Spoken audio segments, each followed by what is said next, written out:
Little brush editing এর sports প্যানেলে আপনাদেরকে স্বাগতম। ইন্ডিয়ান প্রিমিয়ার লিগ আইপিএল 2025 15তম ম্যাচে মুখোমুখি কলকাতা নাইট রাইডার্স বনাম সানরাইজার্স হায়দ্রাবাদ। 80 রানের বিশাল জয় হায়দ্রাবাদের বিরুদ্ধে।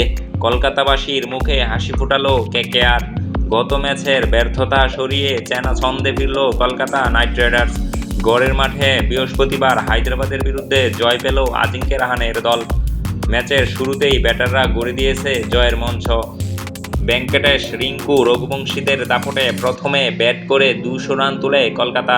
তবে ম্যাচের শুরুটা মনে হয়নি এমন। দ্রুত ফেরেন ডিকক এবং নারিন। 16 রানে 2 উইকেট স্কোর থেকে দলের হাল ধরেন ক্যাপ্টেন আজিঙ্ক্য রাহানে এবং অঙ্গকিশ রঘুবংশী। দুইজনে খেলেন গুরুত্বপূর্ণ ইনিংস। 81 রানের জুটি করেন তারা। 27 বলে 38 করেন রাহানে।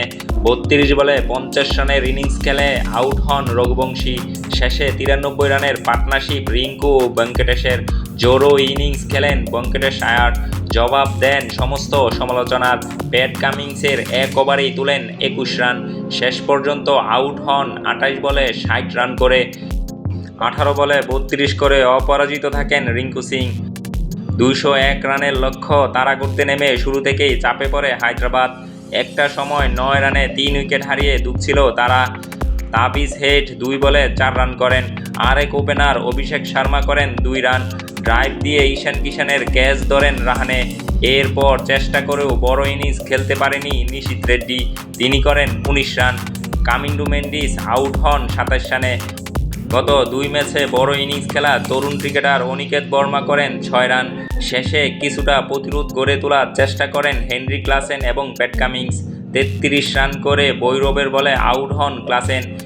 এরপর পরপর 2 বলে প্যাট কামিন্স এবং সিমরজিৎ সিংকে ফেরান বরুণ চক্রবর্তী। শেষ পর্যন্ত 16 ওভার 4 বলে 120 রানে অল আউট হয়ে যায় হায়দ্রাবাদ। উক্ত ম্যাচে কলকাতার খেলা আপনার কাছে কেমন লেগেছে অবশ্যই কমেন্টে জানাবেন। আপনার কমেন্টের আশায় রইলাম।